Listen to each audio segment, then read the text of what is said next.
English topic হচ্ছে হাইড্রাল power plant, জলবিদ্যুৎ। হাইড্রাল পাওয়ার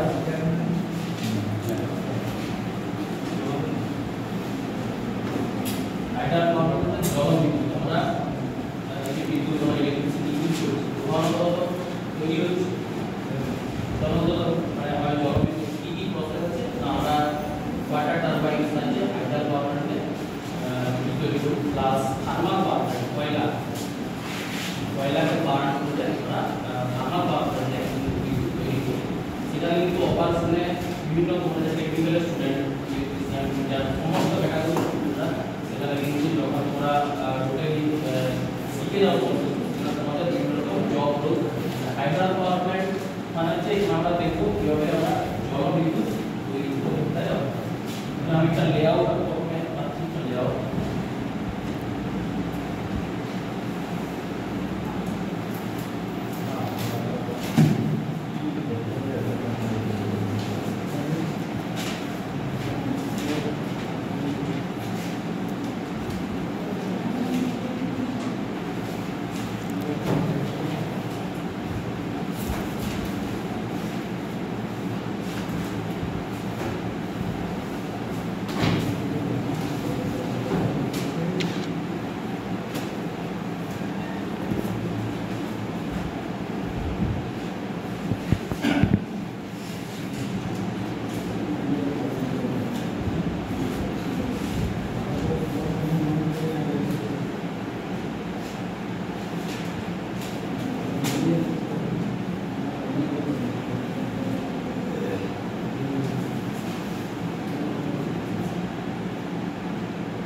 মোটরের তোমরা জানো মোটর বা জেনারেটর, মোটর কি করে কোন এনার্জি টু কোন এনার্জি কনভার্ট করে জেনারেটর করে এই মেকানিক্যাল থেকে ইলেকট্রিক্যাল এনার্জি কনভার্ট করে এই ইলেকট্রিক্যাল থেকে মেকানিক্যাল কনভার্ট করে মোটর কি করে মেকানিক্যাল থেকে ইলেকট্রিক্যাল কনভার্ট করে আর electrical energy mechanical energy motor কি করে মোটরের কাজ হচ্ছে ইলেকট্রিক্যাল এনার্জিকে মেকানিক্যাল এনার্জিতে কনভার্ট করা। ধরো এই যে পাম্প জল আমরা তুলছি ধরো নদী থেকে আমরা কোনো পাম্পের সাহায্যে জল তুলছি প্রথম কি ইলেকট্রিক্যাল সাপ্লাই দিচ্ছি পাম্পে তাই তো ইলেকট্রিক্যাল সাপ্লাই তারপর রানিং হচ্ছে তারপর এই মেকানিক্যাল জলটা আমরা পাচ্ছি আউটপুটে কি হচ্ছে জলের ওয়াটারের ফ্লো পাচ্ছি তখন ইলেকট্রিসিটি দিচ্ছি আমরা মোটরে সে কি করছে তার কাজ করছে তারপরে কি আমরা যে সেকশন ভালভগুলি বা আউটলেট ভালভগুলি জল বেরোচ্ছে তাহলে এটা মেকানিক্যাল জেনারেটর কি করে generator mechanical energy to electrical এনার্জিতে কনভার্ট করে দেখুন ধরো জেনারেটর আছে এর কাজ হচ্ছে মেকানিক্যাল এনার্জি পাবে সে কনভার্ট করে দিচ্ছে ইলেকট্রিক্যাল এনার্জি এখানে কি আছে আমার টারবাইন যখনই ওয়াটার এখানে কি ব্লেড লাগবে ব্লেড আপনার যেমন ব্লেড তাহলে জল যখন ওয়াটার ফ্লো হয়ে ডাউনস্ট্রিম এসে আর উপরের অবস্থায় যদি এখানে টারবাইনটা ফ্যান থাকে তো জল যখন ফুল স্পিডে এসে ফ্যানে লাগবে কি হবে রোটেট হবে এটা মিনিমাম আরপিএম থাকে হয়তো 1400 আরপিএম আরপিএম হচ্ছে রিভলিউশন পার মিনিট মানে প্রতি মিনিটে কতবার রাউন্ড হচ্ছে আরপিএম তাহলে হয়তো টারবাইন 1500 আরপিএম এ রাউন্ড হচ্ছে এই যখনই রান হবে এর সঙ্গে কাপলিং করা আছে কাপলিং তোমরা জানো মেকানিক্যাল স্টুডেন্টরা যখন কাপলিং একটা সঙ্গে একটা কাপলিং করে জানো কাপলিং কার সঙ্গে করা আছে জেনারেটর যে টারবাইনে আসছে তোমার ওয়াটার এ রোটেট হচ্ছে এর সঙ্গে কাপলিং করা আছে তার জেনারেটর এও রোটেট হচ্ছে জেনারেটর কি হচ্ছে মেকানিক্যাল এনার্জি পাচ্ছে তাহলে জেনারেটরের কাজ হচ্ছে ওকে ইলেকট্রিক্যাল এনার্জিতে কনভার্ট করা তাহলে আউটপুটে আমরা কি পাচ্ছি এখানে আমরা আউটপুটে কিন্তু ইলেকট্রিক্যাল এনার্জি কিন্তু পাচ্ছি এবার কি হচ্ছে ইলেকট্রিক্যাল এনার্জিটা করছে পাওয়ার প্ল্যান্টে যখন ইলেকট্রিসিটি তৈরি হচ্ছে ইলেকট্রিসিটি ডেফিনেশন কি ফ্লো অফ ইলেকট্রনস বেসিক জিনিসটা সবাই জানতে ইলেকট্রিসিটি মানে ফ্লো অফ ইলেকট্রনসের ফ্লোকে আমরা কি বলি ইলেকট্রিসিটি বলি তাই তো এবারে এখান থেকে তো ইলেকট্রিসিটি জেনারেট হয়ে যাচ্ছে এবার যখন যে কোনো পাওয়ার স্টেশনে এটা যেমন তুমি ওয়াটার আর তোমাদের হাইড্রো পাওয়ার প্ল্যান্ট যেমন ওয়াটার থেকে থার্মাল আছে যেখানে কয়লাকে আমরা বার্ন করি কোলকে তো কোল বিভিন্ন আছে সেটা পরে কোলিং বলছি একটা টপিক শেষ করব তো এখানে যে কোনো আউটপুটে ইলেকট্রিসিটি কত তৈরি হয় 11000 ভোল্ট যে কোনো পাওয়ার প্ল্যান্টে ইলেকট্রিসিটি কত তৈরি হয় 11000 ভোল্ট কিন্তু আমার যে বাড়িতে লাইন আছে ডোমেস্টিক লাইন এখানে কত ইলেকট্রিসিটি পাওয়া যায় কত ভোল্টেজ থাকে 220 বা 240 220 বলি না 11 কে আমাকে তৈরি করে কত দিচ্ছে 11 কেভি বা 11000 ভোল্ট 11 কেভি বা 11000 ভোল্ট কিন্তু আমার তো অত ইলেকট্রিসিটি প্রয়োজন নেই আমি যে ডোমেস্টিক লাইন যে অ্যাপ্লায়েন্স ইউজ করছি 220 বা 440 11000 ভোল্টেজ তাহলে সেটাকে আমাকে কন্ট্রোল করতে হবে ইলেকট্রিসিটি তার জন্য কি আছে ট্রান্সফরমার এই যে আউটপুট লাগানো কি আছে এখানে ট্রান্সফরমার লাগবে ট্রান্সফরমার কি হচ্ছে ভোল্টেজটাকে স্টেপ আপ বা স্টেপ ডাউন এর কাজ করে 11 টু 220 বা 220 টু 33 কি করে স্টেপ আপ বা স্টেপ ডাউন ভোল্টেজটাকে কন্ট্রোল করে কিন্তু এই ট্রান্সফরমার তাই তো ট্রান্সফরমার সাহায্যে আমরা পুরো ইলেকট্রিসিটিকে কাট করে ট্রান্সফরমারের স্টেপ আপ বা স্টেপ ডাউন যখন যেমন প্রয়োজন হয় সেই অনুযায়ী আমরা সেটাকে এবার ডিস্ট্রিবিউশন করি ট্রান্সমিশন লাইনের থ্রু দিয়ে ওভারহেড ট্রান্সমিশন লাইনের থ্রু দিয়ে আমরা এটাকে ডিস্ট্রিবিউট করি যে কোনো সাবস্টেশনে কখনো ডিস্ট্রিবিউট করি সাবস্টেশনের থ্রু ডোমেস্টিক লাইন যে তোমাদের এই যে বাড়িতে যে লাইন আছে এই যে দিকে ছোট ট্রান্সফরমার এটা কত ট্রান্সফরমার দিতে 11 বাই 4 যেগুলো তোমাদের বাড়িতে গ্রামে দেখেছো বিঘাতে যে থাকে ট্রান্সফরমার ছোট থাকে না তো রেটিং হচ্ছে 11 বাই 4 11000 ভোল্ট আসছে তো কি হচ্ছে স্টেপ ডাউন করছে ট্রান্সফরমার আমাদের আউটপুট কত দিচ্ছে 440 দিচ্ছে এবার তোমার বাড়িতে যখন আসছে কি হবে আসছে এবার একটা জিনিস তোমাদের বলি এখানে ইলেকট্রিসিটি তৈরি হয়ে গেছে ঠিক আছে ইলেকট্রিসিটি তো আমি তৈরি করে দিলাম এবার এটাকে কন্ট্রোল কিভাবে সেইখানে একটা তোমাদের প্রসেস আমি বলে রাখি সিনক্রোনাইজিং প্রসেস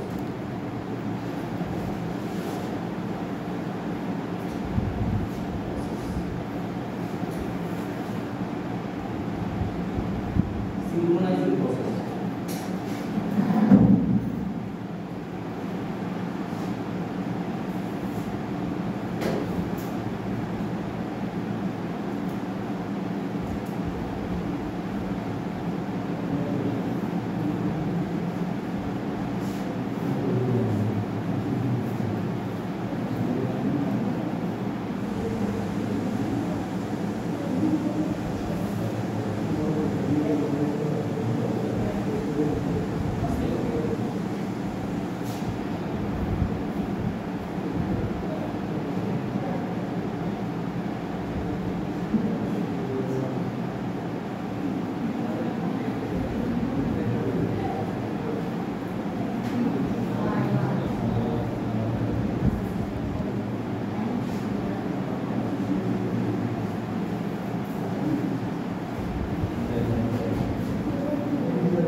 বেশি কাজ থাকে।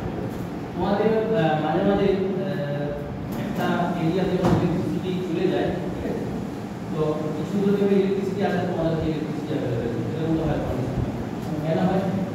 তো সেটাই বলছি তোমাদের, ধরো একটা এরিয়াতে লোড চলছে, একটা ক্যাপাসিটি লোড চলছে, তো সেখানে যদি লোড আচানক লোড ডিমান্ড যদি বেড়ে যায় তখন কি করবে। একটা এরিয়ার মতো লোড চলছে ধরো 2000 কিলোওয়াট লোড ডিমান্ড, হঠাৎ কোনো কারণে লোড ডিমান্ডটা কিছুটা বেড়ে গেছে হয়তো 2500 কিলোওয়াট, তখন কি করব আমরা এক্সট্রা আরেকটা জেনারেটর আমরা কানেক্ট করি। কিভাবে লাইনে নিই তার প্রসেসটা করা হয় সিনক্রোনাইজিং প্রসেস।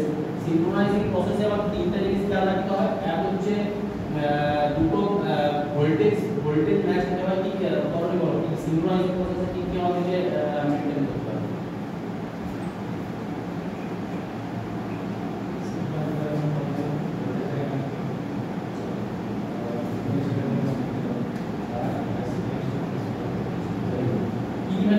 আমাদের ভোল্টেজটাকে ম্যাচ করাতে হয়, ফ্রিকোয়েন্সি ম্যাচ করাতে হয়, আর ফেজ সিকোয়েন্স এই তিনটা জিনিস কিন্তু আমাদের ডাইরেক্টলি আমরা সিনক্রোনাইজিং প্রসেস করি।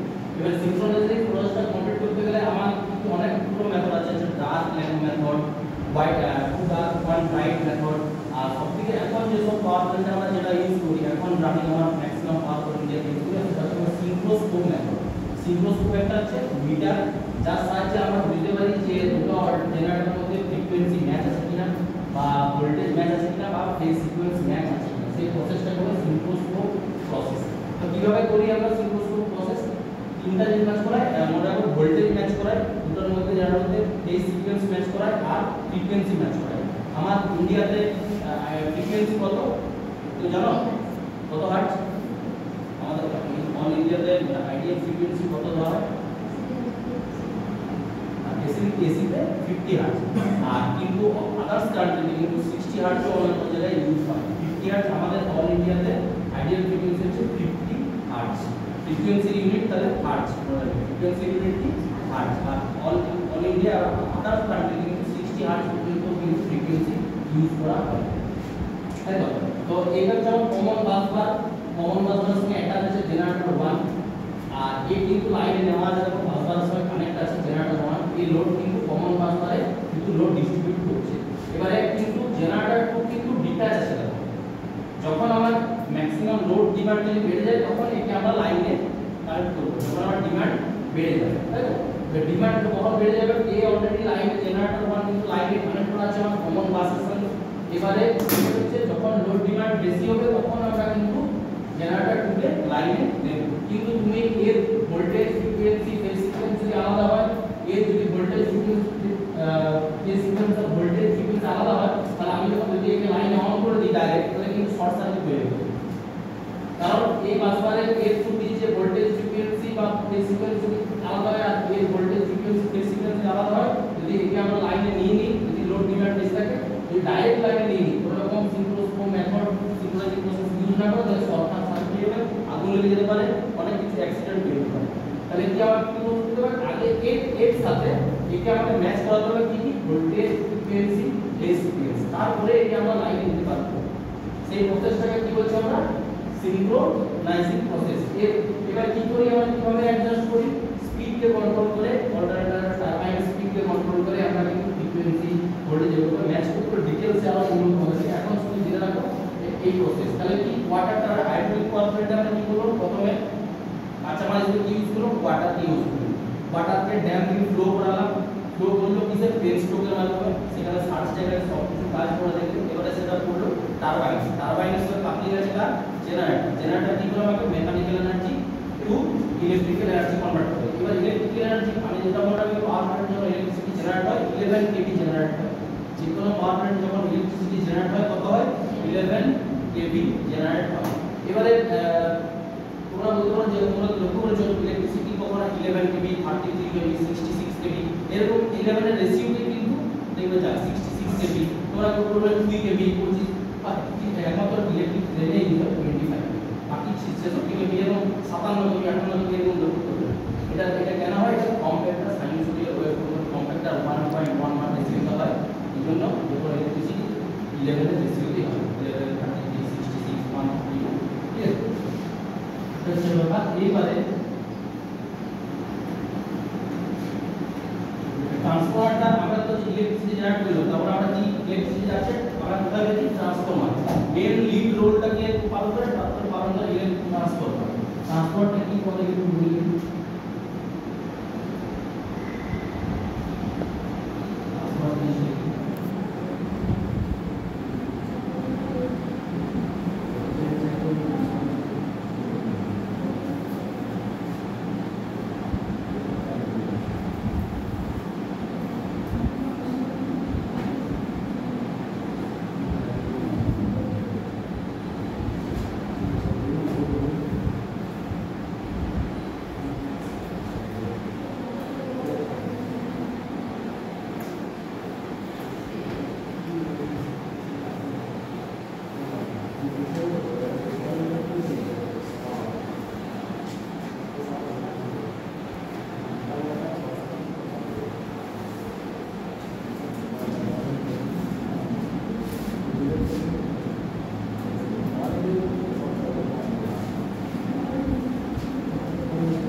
ট্রান্সফরমার ইন্টারনাল পার্ট ট্রান্সফার একটু ড্র করেছি। ট্রান্সফরমার থেকে আমরা একটা ভোল্টেজ ট্রান্সফরমারকে দিই, তাই তো এই ইনপুট সাইড কিন্তু ধরো এটা আমি এই ট্রান্সফরমারটা রেটিং হচ্ছে 220 by 12 volt, rating 220 by 12 volt. এটার মিনিং হচ্ছে প্রাইমারি সাইডে আমি 220 ভোল্ট ইলেকট্রিক সাপ্লাই দিই, ট্রান্সফরমারে এই প্রাইমারি সাইড থেকে আমি 220 ভোল্ট এসি সাপ্লাই যদি আমি একে দিই, আমি এর আউটপুট সাইড বা সেকেন্ডারি সাইডে কত পাবো 12 ভোল্ট। বুঝা গেল? ট্রান্সফরমার গায়ে কি 220 বাই 12 বিভিন্ন রেটিং লেখা থাকে, রেটিং দেখে আমরা বুঝতে পারবো যে প্রাইমারি সাইড এবং সেকেন্ডারি কত ভোল্টেজ পড়বে। এখানে 220 বাই 12 ভোল্টের ট্রান্সফরমার, মানে এর প্রাইমারি সাইডে 220 ভোল্ট সাপ্লাই দিই, সেকেন্ডারিতে 12 ভোল্ট পাবো। এটা আবার ডিপেন্ড করে তার টার্নস রেশিওর উপর, কতগুলো পার্টস নিচ্ছে। মানে ট্রান্সফরমার কি আছে, এটা হচ্ছে কোর, এই যে এই পোরশনটা দেখছো এটা হচ্ছে আয়রন কোর, ঠিক আছে, এটা হচ্ছে winding, primary winding, secondary winding, ঠিক আছে। এইবার কিভাবে এবারে ভোল্টেজ কত দেবে তার ডিপেন্ড করে তার উপরে টার্নসের উপরে, কতগুলো টার্নস তুমি প্রাইমারি সাইড দিচ্ছ, কতগুলো টার্নস তুমি সেকেন্ডারিতে দিচ্ছ। এটা রিপ্রেজেন্ট হচ্ছে ভিপি বাই ভিএস সমান এনপি বাই এস। ভিপি হচ্ছে voltage in primary divided by voltage in secondary, or number of turns in primary divided by number of turns in secondary. এর উপর ডিপেন্ড করে যে কতগুলো টার্নস আমরা primary সাইডে দেব, কতগুলো টার্নস সেকেন্ডারি দেব, ভোল্টেজের উপর ডিপেন্ড করে। তো ট্রান্সফরমার ওয়ার্ক করে কি ফ্যারাডেস ল অফ ইলেক্ট্রোম্যাগনেটিক, এই যে ট্রান্সফরমার যে লয়ের উপর কাজ করে কোন law, Faraday's law of electromagnetic induction. Magnet কি, ম্যাগনেট তোমরা জানো সবাই, চুম্বক সবাই জানো, একটা নরমাল ম্যাগনেট হয় আর একটা ইলেক্ট্রোম্যাগনেট হয়। চুম্বক সবাই দেখেছো, চুম্বক কারণ চুম্বক তোমরা সবাই জানো, চুম্বকের ক্ষেত্রে কোনো মেটাল পার্ট থেকে ওখানে নিয়ে আসবে একটা, তাই তো তোমরা সবাই জানো এটা হচ্ছে চুম্বকের কাজ। এবারে ওটা হচ্ছে মানে ওটা কিন্তু প্রাকৃতিক প্রকৃতিতে পাওয়া যায়, কোথায় পাওয়া যায়, মানে এশিয়া আমাদের ম্যাগনেসিয়াম নামে একটা জায়গায় প্রথম এটাকে লক্ষ্য করা যায়। ম্যাগনেট এর প্রপার্টিটা লক্ষ্য করে সায়েন্টিস্টরা যে এমন কিছু প্রপার্টি আছে যে মেটালকে অ্যাট্রাক্ট করে, এটা সবাই জানো। আরেকটা হচ্ছে আমরা নিজেরা তৈরি করতে পারি ম্যাগনেট, সেটা বলা হয় ইলেকট্রোম্যাগনেট। একটা ম্যাগনেট জানি আমরা, সেটা আর্টিফিশিয়াল ভাবে প্রকৃতিতে পাওয়া যায়। এশিয়া আমার প্রথম ইনভেন্ট হয়েছিল এশিয়া আমাদের ম্যাগনেসিয়াম নামক জায়গায়, যেখানে সায়েন্টিস্টরা দেখেছিল এরকম প্রপার্টি আছে যে মেটালকে অ্যাট্রাক্ট, তাই তো। আর ইলেকট্রোম্যাগনেট কি, যে যখন কোনো কয়েলের মধ্যে আমরা সাপ্লাই দিই, ইলেকট্রিসিটি সাপ্লাই দিই, তো ওর মধ্যে একটা ম্যাগনেট প্রপার্টি ক্রিয়েট হয়, তাই তো। কিন্তু সাপ্লাই যখন অফ করে দিলে ওর ম্যাগনেট প্রপার্টি কিন্তু টেম্পোরারি, ইলেকট্রোম্যাগনেট হচ্ছে টেম্পোরারি ম্যাগনেট। যখন তুমি সাপ্লাই দিচ্ছ ম্যাগনেট হচ্ছে কয়েলের মধ্যে, যখন তুমি সাপ্লাই ডিটাচ করছো ম্যাগনেট প্রপার্টি কিন্তু চলে যাচ্ছে। কিন্তু আমার যে আমি ন্যাচারালি যে ম্যাগনেট আছে তার কিন্তু প্রপার্টি যায় না, এভাবে ওর মধ্যে কিন্তু থাকে। আর ইলেকট্রোম্যাগনেট কি, সেই ল এর উপরে ডিপেন্ড করেছে যে Faraday's law of electromagnetic induction এর কাছে কাজ করে। যখনই আমরা সাপ্লাইয়ের মধ্যে দিই, সাপ্লাই দিলে একটা ফ্লাক্স ক্রিয়েট হয়, ফ্লাক্স হচ্ছে ফাই ফ্লাক্স ক্রিয়েট হয়, যেহেতু এটা ওয়াইন্ডিং প্লাস সেটা আবার এই বোর্ডের মধ্যে দিয়ে ফার্স্টে যে সেকেন্ডারিতে ইনভার্ট, সেকেন্ডারিতে প্রাইমারি সাইডে যখন আমরা ভোল্টেজ দিচ্ছি ওয়্যালের মধ্যে, তখন ইলেকট্রোম্যাগনেটিক একটা ফ্লাক্স পাই ক্রিয়েট হচ্ছে, ফ্লাক্স পাইটা কিন্তু যখন এর মধ্যে দিয়ে চলাচল করে যখন সেকেন্ডারি কয়েলকে পাচ্ছে তখন কিন্তু সেই ট্রানজিশন দিয়ে কিন্তু ভোল্টেজ দিয়ে হচ্ছে। এবার অনেক লস আছে, প্রসেস আছে, core loss, iron loss, copper loss, এগুলো আবার অ্যানালাইসিস করব। মেন কাজ ট্রান্সফরমার এটা যে দিতে হবে ভোল্টেজ দিয়ে স্টেপ আপ বা স্টেপ ডাউন করা। ট্রান্সফরমার অনেক ধরনের আছে, মেন কাজ হচ্ছে ইউনিট দিয়ে যাবো ট্রান্সফরমার। তাহলে ট্রান্সফরমার কোন কাজ করে, ট্রান্সফরমার করে Faraday's law of electromagnetic induction law of transformer. এইবারে ইলেকট্রিসিটি তুমি তৈরি করে দিলে হাইড্রো পাওয়ার প্ল্যান্ট বা থার্মালে, এবারে সেটাকে ইলেকট্রিসিটি নিয়ে কে আসবে তোমরা লক্ষ্য করেছো, এই যে বড় বড় টাওয়ার লক্ষ্য করেছো, তোমরা রাস্তায় দেখলে যে ঢাকা মাঠে বড় বড় টাওয়ার লক্ষ্য করেছো, সেটা যে ওই সাহায্যে কিন্তু ইলেকট্রিসিটি আমরা ট্রান্সমিশন লাইন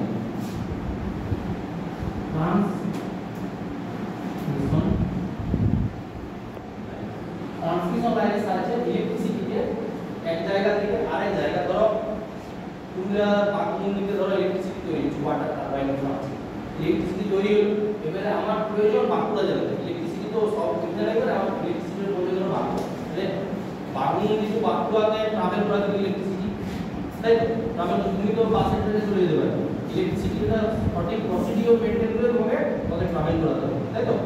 তাহলে ওই যে সিস্টেম, ধরো আমি একটা এক্সাম্পল দিচ্ছি, হয়তো permanent thermal hydro power plant আছে, সেখান থেকে আমার ইলেকট্রিসিটির প্রয়োজন পাবো, তাহলে ওই পারমানেন্ট টু বাঁকুড়া যে ট্রান্সমিশন সিস্টেমটা যেভাবে ইলেকট্রিসিটিকে আমাকে ফ্লো করা, সেই টোটাল সিস্টেমটাকে কি বলি, ট্রান্সমিশন লাইন সিস্টেম। ধরো 500 কিলোমিটার একটা টাওয়ার, এখানে জেনারেশন হচ্ছে, জেনারেটিং স্টেশন যেখানে ইলেকট্রিসিটি জেনারেট হচ্ছে, এবারে তার মিডিলের পোরশনটাকে কি বলবো, ট্রান্সমিশন। প্রথম কি জেনারেটিং স্টেশন, সেটা যে কোনো ভাবে পরে আগে বলে হাইড্রো পাওয়ার প্ল্যান্ট, যেমন থার্মাল আছে, কোয়াইট মানে তোমরা রিনিউয়েবল এনার্জি আর নন রিনিউয়েবল এনার্জি নাম বলা হচ্ছে, রিনিউয়েবল এনার্জি আর নন রিনিউয়েবল এনার্জি, দুটো সোর্স, রিনিউয়েবল সোর্স আর দুটো মাধ্যমিক পড়েছে, দুটো রিনিউয়েবল সোর্স আর দুটো নন রিনিউয়েবল সোর্স, কি বলবো বলো তোমরা, রিনিউয়েবল সোর্স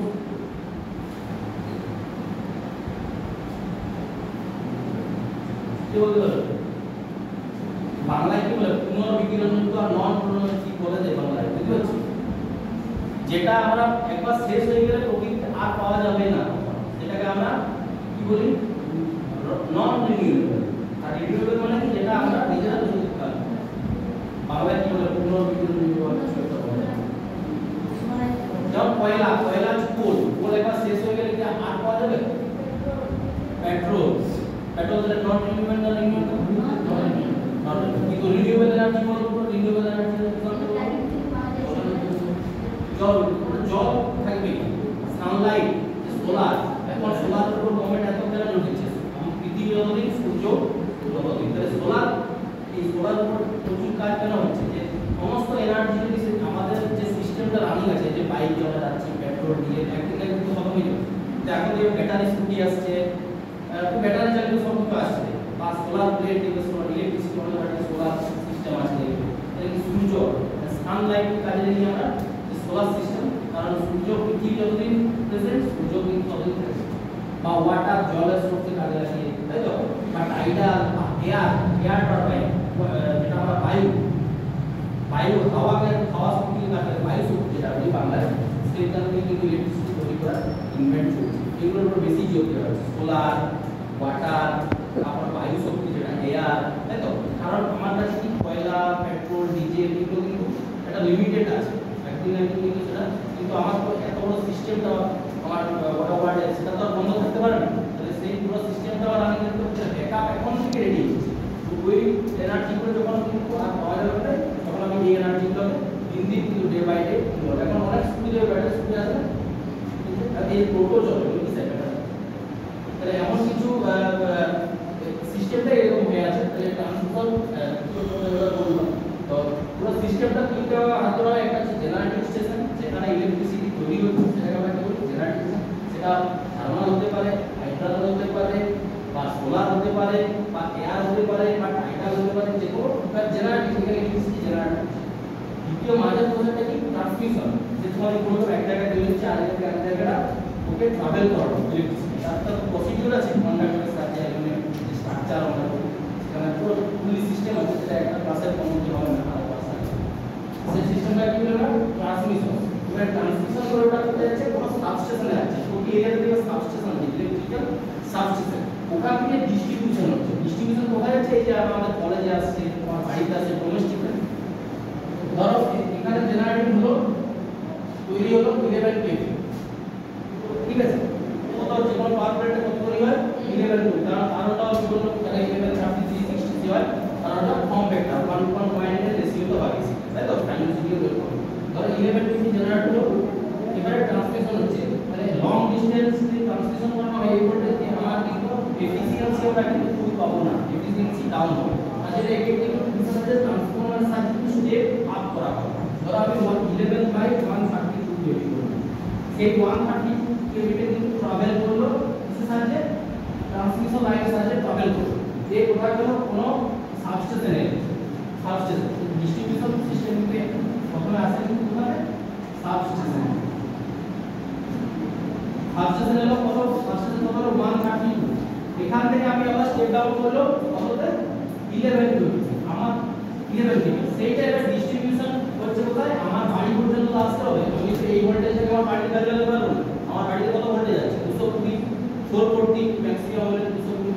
এবারে ডিস্ট্রিবিউশনে কি হচ্ছে? এখানে আবার দেখো তোমাদের আমার কলেজে এখানে যে একটা ট্রান্সফরমার আছে না, এই কোনটা আছে না, ওখানে আসছে কত? আসছে 11 কেভি আসছে। 11 থেকে হচ্ছে কত? 440। সেটা আমাদের এই সিডি নিচে যে এসএলডি আছে, সিঙ্গেল লাইন ডিস্ট্রিবিউশন, সেই এসএলডি তে আসছে। ওখান থেকে আবার পুরো সিস্টেমটা 440 যেখানে 220 প্রয়োজন সেটা 220 আমাদের ল্যাবে যে সব ইলেকট্রিসিটি বা মোটর আছে 440 থ্রি ফেজ ইন্ডাকশন মোটর বা ইলেকট্রিসিটি, সেখানে যেখানে যেমন প্রয়োজন কিন্তু দিয়ে দেওয়া। তো এই তো পুরো সিস্টেম জেনারেটিং স্টেশন, তারপরে সেটাকে স্টেপ আপ করা হচ্ছে যাতে এফিসিয়েন্সি আমরা ভালোভাবে ট্রান্সমিশন করা হচ্ছে। ট্রান্সমিশন করে ডিস্ট্রিবিউশন হচ্ছে। ডিস্ট্রিবিউশন কোথায় হচ্ছে? যেখানে আমার ডোমেস্টিক লাইন এটা হচ্ছে ওভারঅল সিস্টেম। আমাদের একটার পর একটা প্রতিদিন হবে, আমার ডিটেইলস আমরা আলোচনা করব, কোশ্চেন আলোচনা করব।